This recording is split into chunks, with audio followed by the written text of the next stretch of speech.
Hi everybody, Miss Rachel at the Farmingdale Public Library here, and today I'm going to show you how to make a bread cornucopia.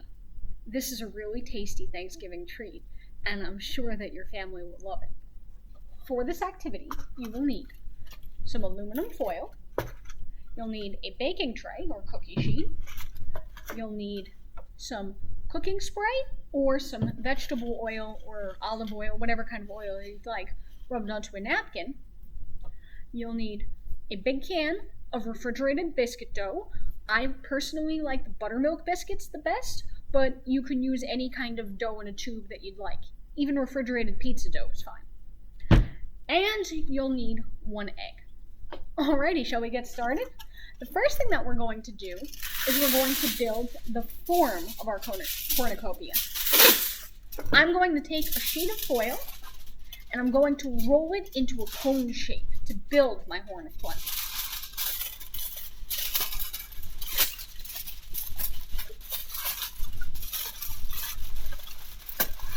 Now the way that I like to do this is twist it into a cone, and then we're going to twist one end up the edges. Okay, so I have a nice horn shape right here. I'm going to fill this with some snowballs made out of aluminum foil. The reason for this is because we don't want the weight of the dough to smash in our form while it bakes in the oven. So, I'm going to crumple up some snowballs out of foil and fill it in. Try to pack this in kind of tightly if you can, because the tighter you have it packed, the less likely the spots will cave in. Now you could build the cornucopia as big or as little as you'd like. You're only limited by how many biscuits you have. Today I'm going to be building smaller cornucopia.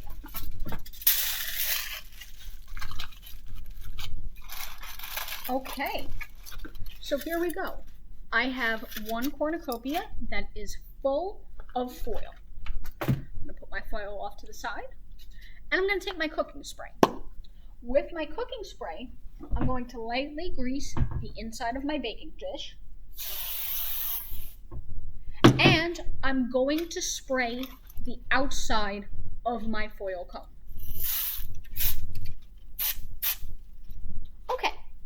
Put that off to the side for a second.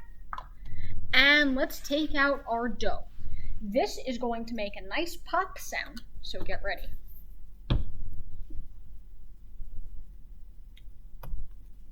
Ready? Woo! That was a bang. Okay, so as you can see, I have here the jumbo biscuits, which I'm going to take out and put onto my plate. I'm using today an 8-pack of jumbo biscuits. But because I'm using the jumbo biscuits, as you can see, they're kind of like the size of a hockey puck. I'm going to be cutting them in half before I proceed to my next step. So with my plastic knife is fine, I'm going to just quickly slice the stack of little biscuits in half. So my 8 biscuits, how many did they become? 16? That's right. So now I have 16 biscuit half moons. And the reason why we're doing it in half moons is because we're going to be changing the shape. From each piece of biscuit, I'm going to roll and pull them into 16 ropes. Each rope is going to be about as wide as my thumb is. Here's my thumb for comparison. And I'm going to pull on them to stretch them out. Oh, and if they break, you can use the heat of your fingers to just pinch them back together. It's kind of like working with Play-Doh. Right? And if you didn't cut them exactly in half, your biscuits, don't worry about it, because we're going to be sculpting them onto that foil form anyhow.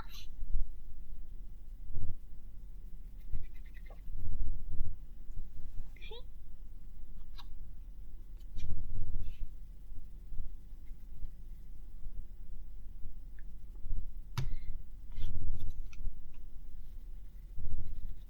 You can also roll the biscuit dough on the table if that's easier for you.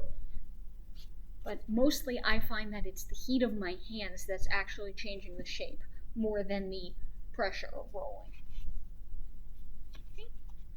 Almost done.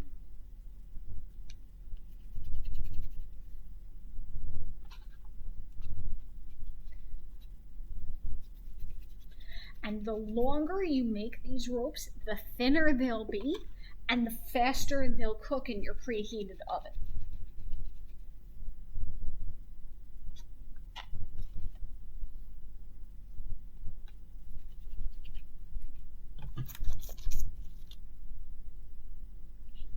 Kind of look like mozzarella sticks, right? Or mozzarella sticks without the breading. String cheese? Nah, you don't want to eat this cold. This wouldn't taste too good cold. But baked is delicious. Alrighty. Well, there we go. I've got all of my ropes rolled out on my plate here. And now I'm going to be putting them onto my cornucopia. So I'm going to hold my cornucopia by the foil snowballs so that my hand is inside the cone. I find this is the easiest way to do it if you're working alone, or if you're working with a grown-up, have one person hold the cone while you wrap the dough around it. And with my dough, I'm going to sit it on and start wrapping it around the outside of my foil. I'm going to pinch it up at the top and try to make each piece connect with the last piece so that there aren't any gaps. Oh, and it's okay if the foil falls out because we can put it back in. And stretch it up and wrap it around. It's kind of like working with Play-Doh, so don't be afraid to handle it a little bit and press the edges of each rope together.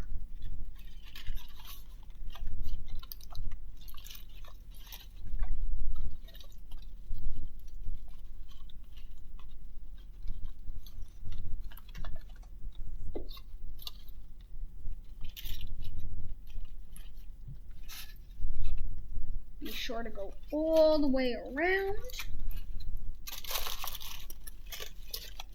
and pinch together. Oh, I missed a spot there, so I'm going to bring that over and pinch them together. And then I'm going to keep wrapping and rolling.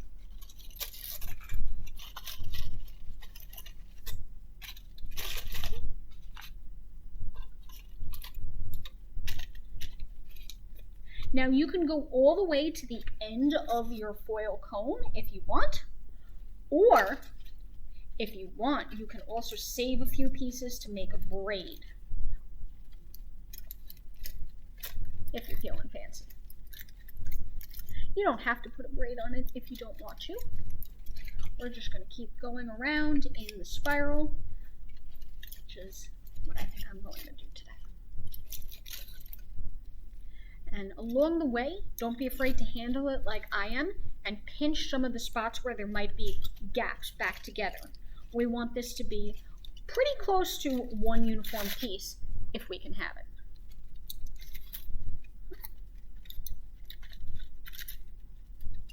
Don't worry about overlapping. Overlapping is not a bad thing. But we don't want it to be too thick. Try to have it as even as you can, where everything is the same depth all the way around. Okay, so here is my cornucopia. I'm going to stick my foil bits back in, and as you can see, I've got one red cone. I'm going to put this on my tray, and then take another foil snowball and tuck it underneath my tuck it underneath the point of my cornucopia so that it doesn't fall down in the oven. This point at the end will bake a lot faster than the rest of the cornucopia, so we don't want it to fall down and touch the hot tray if we can avoid it. Alright, and when you're ready to bake this in the oven, we're going to take one egg, crack the egg, beat it, and brush it over the top. my egg into a little dish. And with my spoon, I'm going to whisk it up like I'm making scrambled eggs.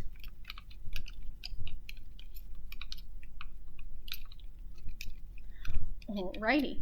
And when you're satisfied with how it looks and it's all one uniform color, I'm going to paint some of this on, like my spoon is a paintbrush, or if you have a pastry brush at home, you can also use that. And I'm going to just put a little bit of the egg on the top so that it cooks to a nice golden color rather than a pale tan. The egg really helps make it bright yellow. And I think that's good for cornucopia. So I'm going to just drizzle this on. And there we go. We have one tasty, beautiful bread cornucopia, which should bake in a preheated oven for about 20 to 25 minutes. If you're finding that one section of the cornucopia is getting too dark too quickly and starting to burn, you can cover over that part with foil while the rest of the bread cooks. But overall, it'll taste great. When you take it out of the oven, let it cool a little bit before you remove the foil from the inside. You don't want to eat the foil because that'll definitely hurt your teeth. But don't want it to be ice cold when you remove the foil either, otherwise it'll stick. So let it cool to the point where you can comfortably touch the bread and you're not going, ooh, ah, it's hot. You don't want to do that. You don't want to burn your fingers. But when it's cool enough that you could touch, take out the foil snowballs from the inside and then gently pull on the foil cone to pull it out. So I hope that you enjoyed this tasty bread cornucopia, and I'll look forward to seeing you again soon in some of our other programs. Happy Thanksgiving, everybody, and have a great day. Bye-bye.